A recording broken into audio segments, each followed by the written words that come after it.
Good morning, friends. Myself Sushil Pandey, biology faculty SGS classes. तो आज हम basically class 10th biology का एक बहुत छोटा सा टॉपिक डिस्कस करने जा रहे हैं जिसका नाम है ऑस्मोसिस। तो आप सभी ने डिफ्यूजन के बारे में तो पढ़ा ही होगा। तो बेसिकली डिफ्यूजन की जो प्रॉपर डेफिनेशन होती है वो क्या होता है? So basically diffusion is the movement of particles of matter from a region of their higher concentration to a region of their lower concentration until the concentration becomes same throughout is known as diffusion. तो diffusion और osmosis में जो basic फर्क होता है, सबसे पहले हम उस चीज को देखते हैं और फिर हम धीरे धीरे ऑस्मोसिस का यहाँ पर डिस्कशन करना शुरू करेंगे। तो देखिए, डिफ्यूजन का मूवमेंट पार्टिकल्स ऑफ मैटर का होता है।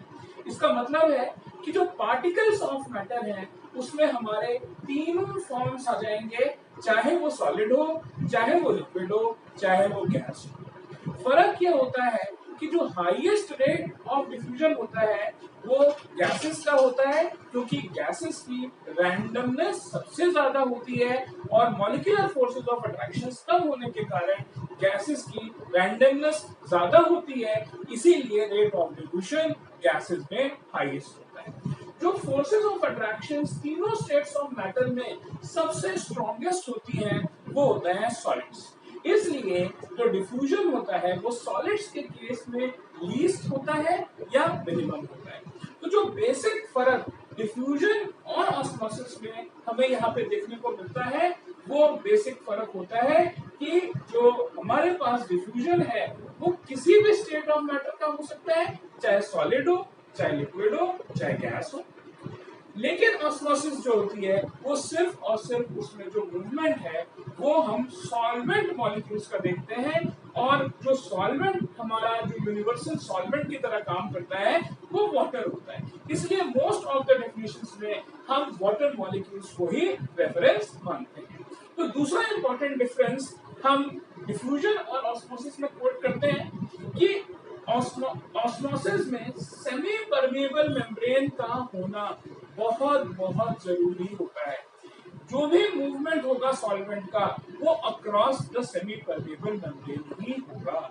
लेकिन डिफ्यूजन में ऐसा कोई जरूरी नहीं है कि सेमी परमेबल मेम्ब्रेन से होते हुए ही सॉल्वेंट सिस्टम या जो दूसरे स्टेट्स ऑफ मैटर हैं एक जगह से दूसरी जगह ट्रांसपोर्ट हो। तो ये बेसिक दो डिफरेंसेस हैं जो कि हम यहाँ पर देख सकते हैं जब हम डिफरेंशिएटिंग फीचर्स की बात करते हैं डिफ्यूजन और ऑस्मोसिस की। तो चलिए इसी नोट पर हम एक छोटे से डायग्राम से ये समझने की कोशिश करते हैं कि जो ऑस्मोसिस का बेसिक कॉन्सेप्ट है वो क्या होता है।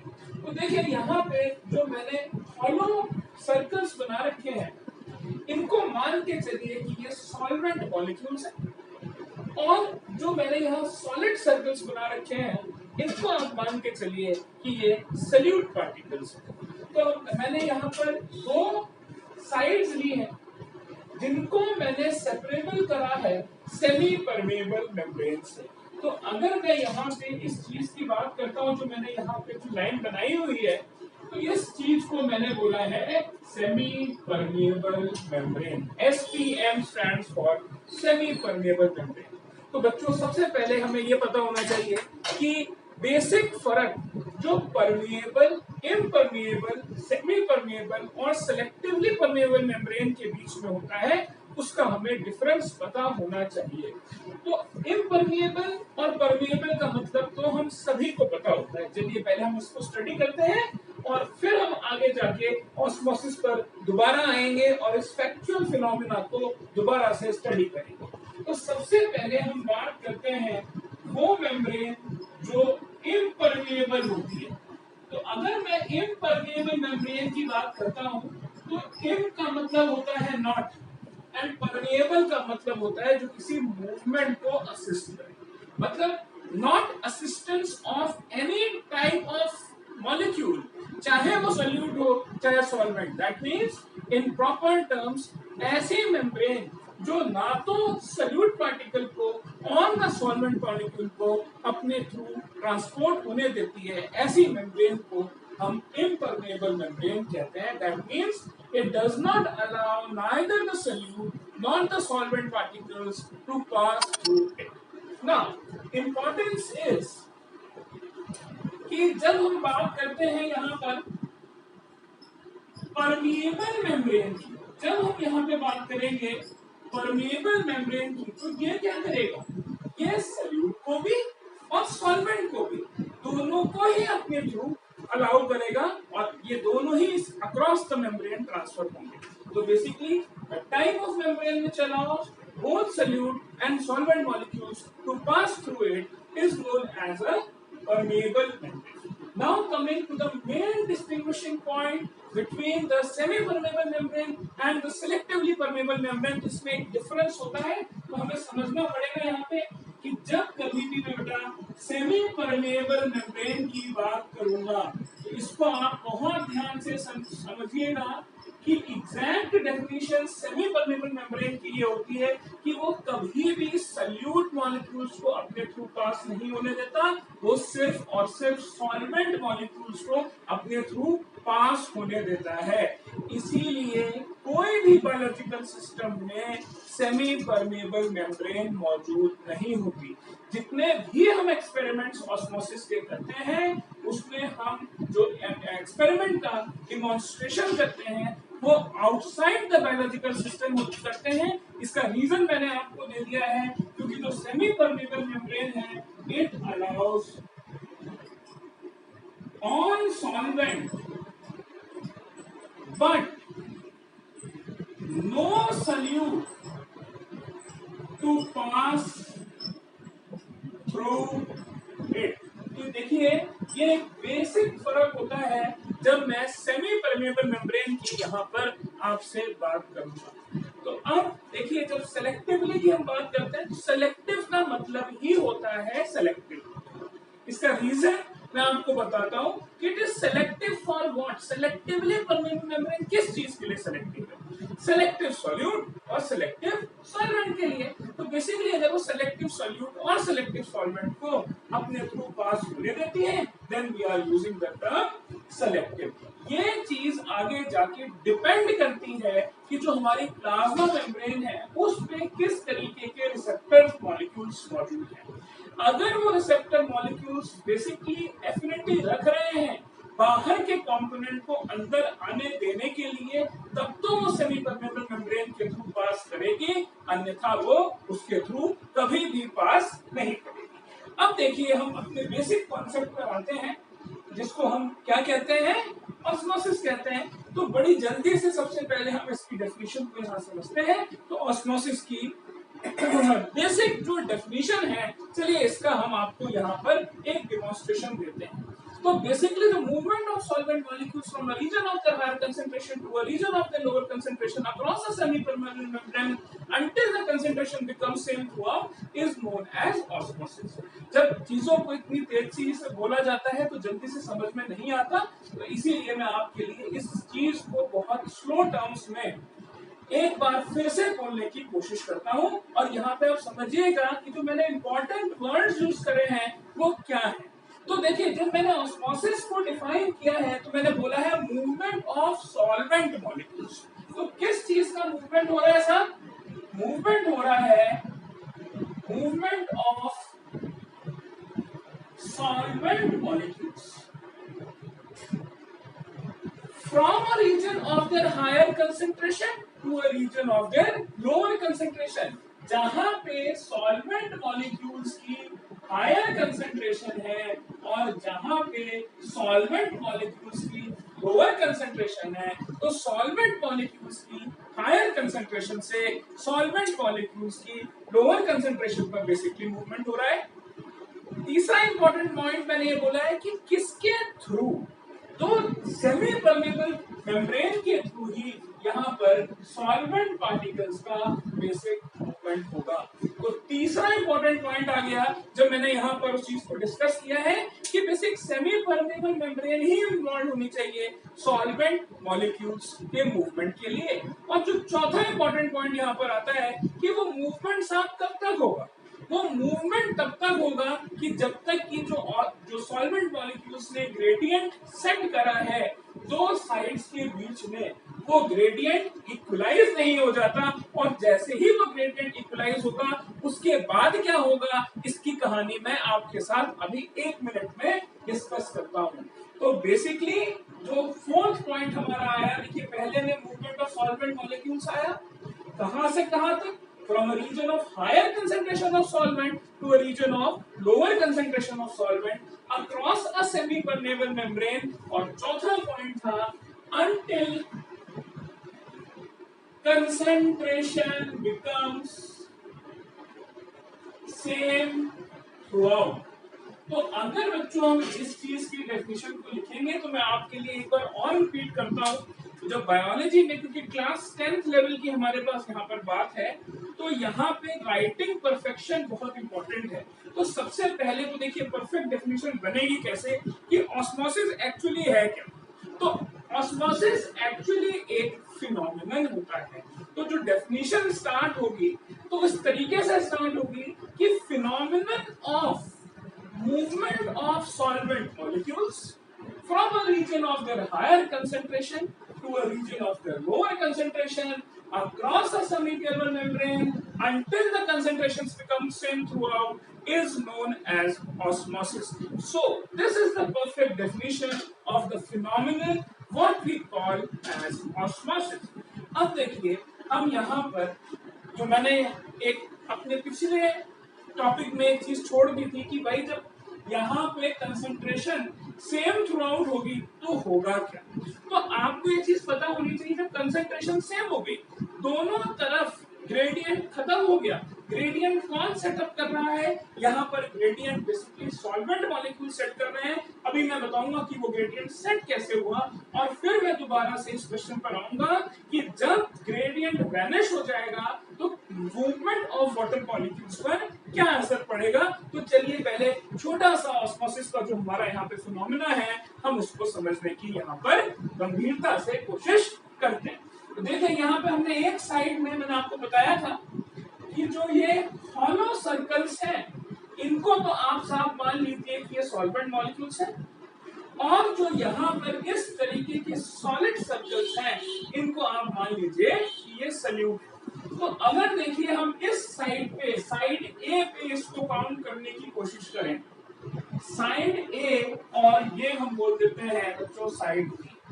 तो अगर हम यहाँ पे साइड ए पे इसको काउंट करने की कोशिश करेंगे तो हम देख सकते हैं कि यहाँ पे जो हॉलो सर्कल्स हैं वो हमारे पास कितने हैं, देखिए काउंट करते हैं 1 2 3 4 5 6 7 8 9 10 11 12 13 14। तो 14 सर्कल्स बेसिक अंडरस्टैंडिंग के लिए हमारे पास यहाँ पर साइड ए में आते हैं, और देखिए साइड बी में कितने हैं 1 2 3 4 5 6 7। दैट मीन्स अगर मैं डाटा यूज करता हूँ तो आप सभी बता सकते हैं कि जो साइड ए है उसमें सॉल्वेंट मॉलिक्यूल्स ज्यादा है साइड बी के रेफरेंस में। तो हमें एक चीज पता चल गई कि जो सॉल्वेंट मॉलिक्यूल्स का ग्रेडियंट सेट होगा वो बेसिकली ए से बी की तरफ होगा। तो जब मैं बच्चों यहाँ पे ग्रेडियंट की बात करूंगा तो जहां सॉल्वेंट मॉलिक्यूल्स ज्यादा हैं हम वहां से जिधर सॉल्वेंट मॉलिक्यूल्स कम है वहां पर एक ग्रेडियंट सेट कर देंगे। और देखिए ग्रेडियंट सेट का डायरेक्शन इस तरीके से होता है कि जो एरो का हेड होता है वो उस साइड पर होता है जहां पर सॉल्वेंट की कंसंट्रेशन कम होगी, और जो एरो का टेल होगा वो उस साइड पर होगा जहां पे सॉल्वेंट की कंसंट्रेशन ज्यादा होगी। दैट मीन्स कि हमारे पास साइड ए पे सॉल्वेंट की कंसंट्रेशन साइड बी से कंपैरेटिवली ज्यादा है। और जब मैं यहाँ पे बच्चों जी लिख दूंगा, दिस जी डिमॉन्स्ट्रेट्स कि यहाँ पर जो साइड ए है कंपैरेटिवली साइड बी के रेफरेंस में उसमें सॉल्वेंट मॉलिक्यूल्स ज्यादा होने के कारण वहां पर एक हायर प्रोबेबिलिटी या higher concentration of solvent generate हो गया है। अब अगर आप देखिए ये सॉलिड सर्कल्स को काउंट करेंगे तो आप देखेंगे कि यहाँ पे देखिए 1 2 3 4 5 6 7 है, सिर्फ 7 सॉल्यूट है, और यहाँ पे आप देखेंगे कितने सारे सॉल्यूट है। और आप जानते हैं कि कंसंट्रेशन को हम डिफाइन ही ऐसे करते हैं कि कंसंट्रेशन को बच्चों हम कहते हैं N/V। N जो होता है वो मोल्स ऑफ सॉल्यूट होता है।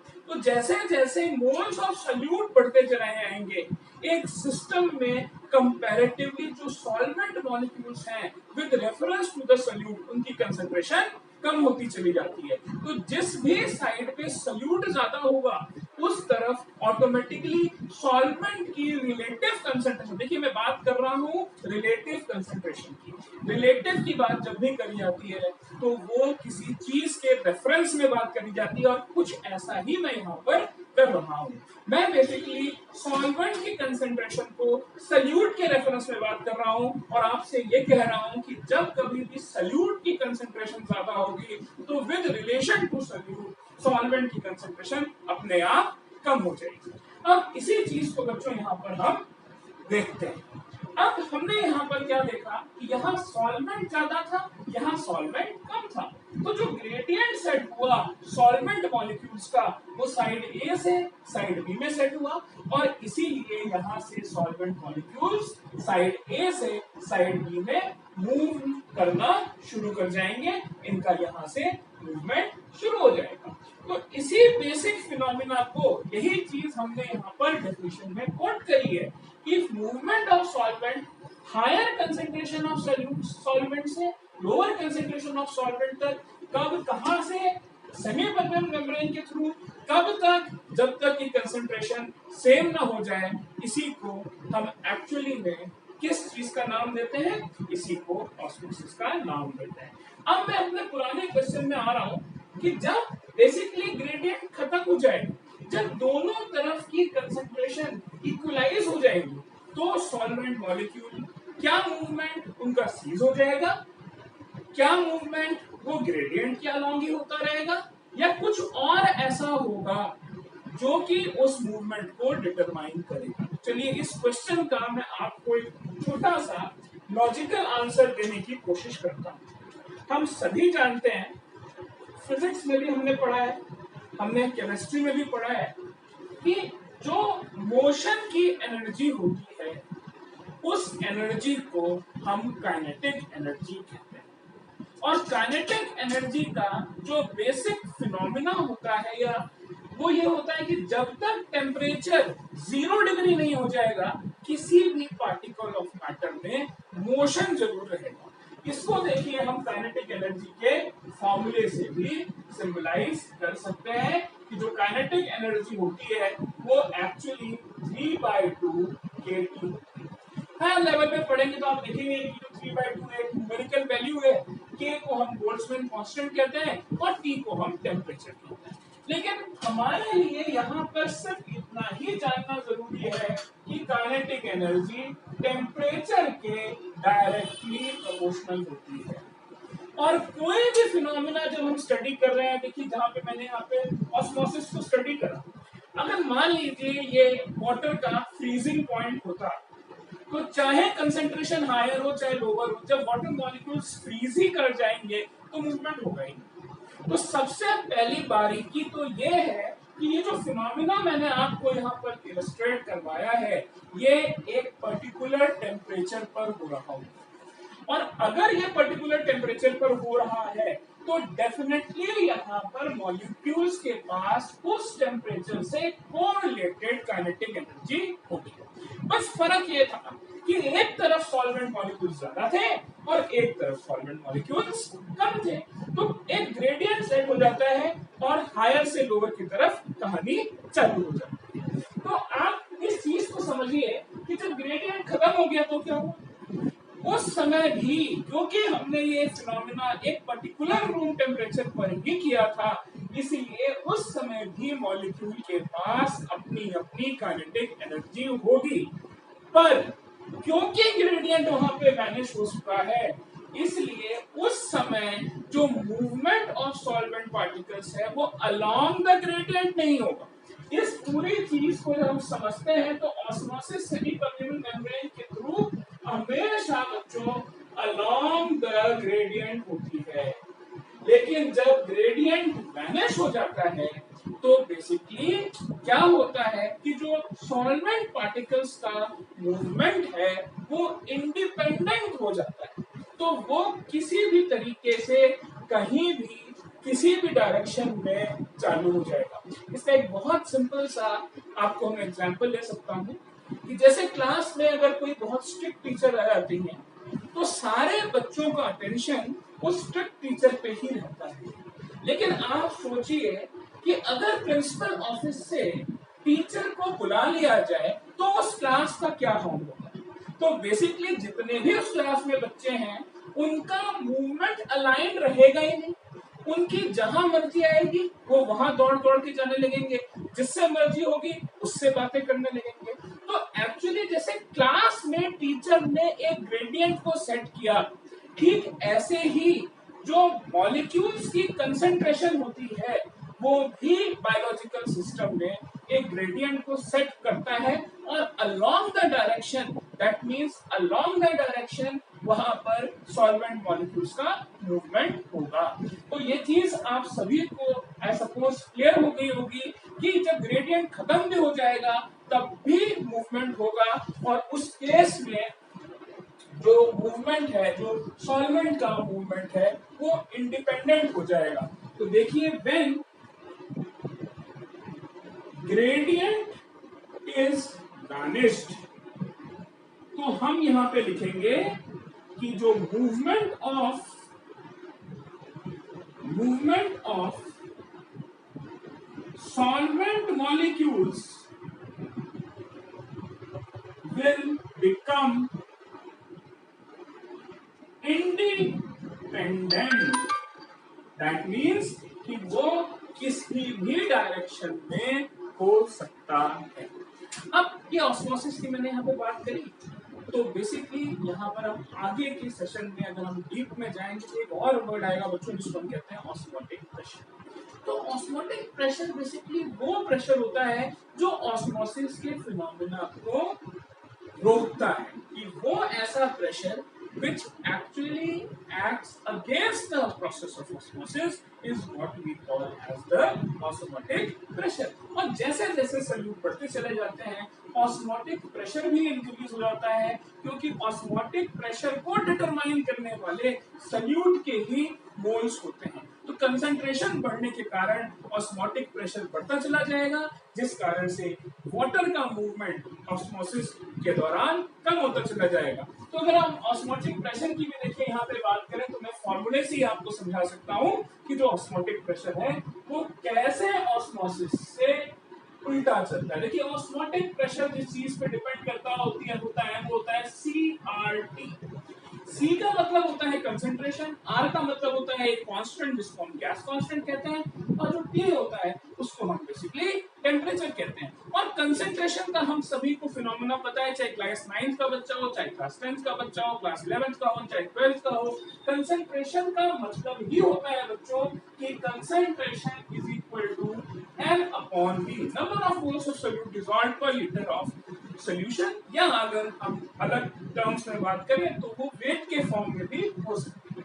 लेकिन डेफिनेटली जो ऑस्मोटिक प्रेशर है वो नंबर ऑफ सॉल्यूट मॉलिक्यूल्स पर डिपेंड करता ही करता है। और देखिए इसके डायरेक्टली प्रोपोर्शनल है, सॉल्यूट बढ़ता चला जाएगा ऑस्मोटिक प्रेशर भी बढ़ता चला जाएगा। और मैंने आपको बताया ही है सॉल्यूट के बढ़ने से रिलेटिव कंसंट्रेशन ऑफ सॉल्वेंट कम होती चली जाएगी, जिस कारण से जो ऑस्मोसिस है उसमें जो सॉल्वेंट मॉलिक्यूल्स है उनके मूवमेंट में हिंड्रेंस होती चली जाएगी। तो बेसिक मैंने अपने लेक्चर में कुछ ज्यादा डिस्कस नहीं किया है, सिर्फ इतना ही डिस्कस किया है कि ऑस्मोसिस की बेसिक डेफिनेशन क्या होती है, 10th लेवल पे मुझे क्या पूछा जा सकता है, किस तरीके से डेफिनेशन लिखेंगे, और 10th में 2-3 चीजों के एक्सपेरिमेंट्स होते हैं, उसका सबका जो फॉर्म होता है वो एक ही है। अगर आप कंसाइज बायोलॉजी की किताब पढ़ेंगे तो आप देखेंगे बोर्ड स्टार्टर वाला ऑस्मोसिस का एक्सपेरिमेंट डिमॉन्स्ट्रेट करा गया है, उसमें भी यही चीज डिमॉन्स्ट्रेट करी गई है।